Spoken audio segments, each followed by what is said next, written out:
madhara makubwa katika mwili wa binadamu. Kwa msingi huo, mpaka sasa hakuna mitambo ya kutengeneza kinywaji hicho iliyosambazwa kwa wananchi. Kwa sasa serikali haijaanzisha mpango wa kusambaza mitambo ya gongo kwa wananchi wanaojishughulisha na uzalishaji wa pombe ya gongo. Asante sana mwenyekiti. Asante Mheshimiwa Kondesa. Mheshimiwa Mwenyekiti, nakushukuru kwa nafasi.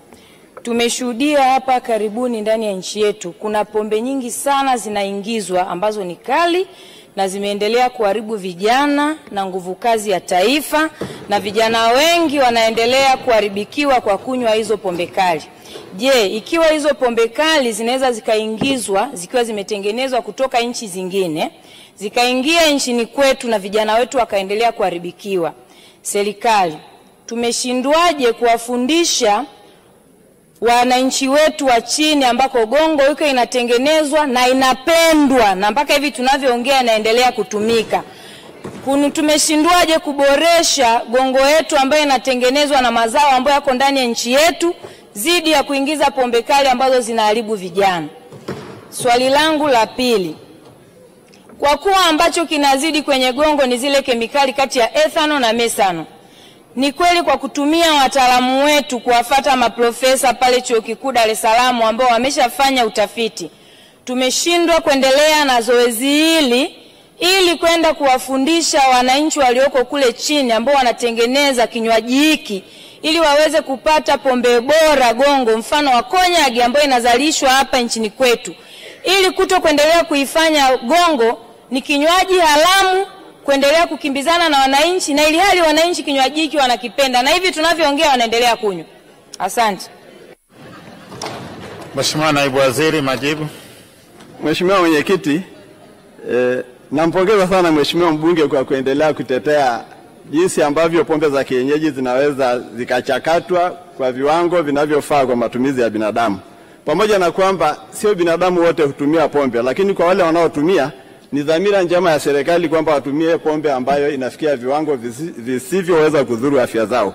Pamoja na kusema hayo, kwa suala lake la vijana wetu kuharibiwa na pombe zinazotoka nje, na pamoja na kwamba ni pombe zinazokidhi vigezo, hili swala la ulevi wa vijana linasababishwa na mambo mbalimbali ambayo ni wajibu wa jamii na malezi kufanyika kuhakikisha kwamba vijana wetu wanatambua madhara ya pombe. Kwa sababu hata gongo leo ikihalalishwa haina maana kwamba vijana watakunywa na watabakia wakiwa wastaarabu wasipoweza kunywa kwa kiasi.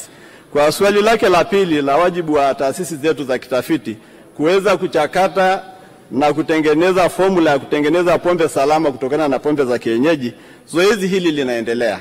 Nimejibu katika majibu ya swali la msingi kwamba kuna taasisi hizi za serikali TBS, SIDO, Kamatek wameendelea kufanya utafiti na kutengeneza mitambo ambayo inatengeneza pombe kali za kienyeji ambazo zinapokidhi vigezo vinaruhusiwa masokoni, na wajibu wa kila mnywaji ni kunywa kwa kiasi asiyeharibu afya yake, maana hakuna pombe ambayo itakuacha salama hata kama inafikia viwango kama utakunywa bila ustaarabu.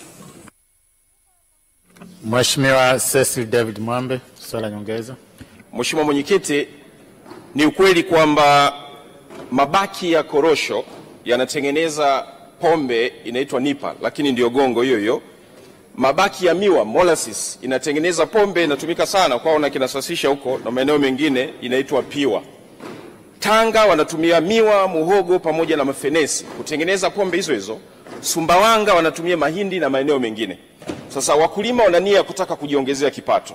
Sasa endapo serikali inasema haijalalisha pombe ya gongo kwa sasa kwa sababu ya madhara hayo yaliyotajwa, na sisi tumetoa mifano pombe zinazoingizwa kutoka nje zenye madhara yanayofanana, na shirika la viwango pamoja na actually TBS miaka 3-4 iliyopita mkuu wa mkoa wa Mtwara alipeleka aina sample ya gongo kutoka vijiji mbalimbali vya jimbo la Ndanda kwenda kupima na kuona uhalali wake. Walisema kwamba haina madhara makubwa ya kibinadamu, lakini pia alcohol percentage yake ilikuwa ni moderate, haifanani hata na pombe zingine zinazoingizwa kutoka nje. Sasa kwa muktadha huo, serikali haioni haja sasa ya kununua mazao haya ya ziada kutoka kwa wakulima ambayo yangefaa kutengeneza alcohol, methanol pamoja na spirit ili waweze kuyaangamiza na kufanya wananchi wasipike hizo gongo ambazo sasa haziruhusiwi? Mheshimiwa Naibu Waziri, majibu ya serikali. Mheshimiwa Mwenyekiti, naomba kwanza kumpongeza ndugu yangu Mwambe kwa swali lake la msingi sana na ambalo amelipangilia kwa namna ambayo sehemu ya pili ametoa ushauri kwamba kwa nini serikali siangalie bidhaa ambayo inaweza ikatengeneza pombe isiyo na madhara na kuvitengenezea viwango ili iweze kutengenezwa na kuuzwa kibiashara kunufaisha jamii kiuchumi. Hili tunalichukua kama serikali, lakini hili la bidhaa zingine ambazo zinatengeneza pombe, ili uweze kutengeneza kitu chenye kiwango na usalama kwa mwili wa binadamu ni lazima kuangalia ingredients zinazowekwa mule. Nadhani shida ya gongo, maana nadhani gongo nilikuwa swali la msingi, ni kwamba vitu vinavyotumika kutengeneza gongo huwezi kulinganisha na vitu vinavyotumika kutengeneza pombe inayotokana na korosho au miwa au hata asali kwa ile jamii ya watu wanaokaa misituni ambao wanatengeneza pia pombe asali na kuchanganya na mitishamba. Kwa hiyo ni wajibu wa serikali, na serikali imesikia ushauri wa Mheshimiwa mbunge kufanya utafiti zaidi na kugundua aina mbalimbali ya pombe za kienyeji ambazo zinafikia viwango vya usalama viweze kutengenezwa bila pingamizi na wananchi waweze kutumia kwa manufaa yao. Asante. Wizara ya Kilimo.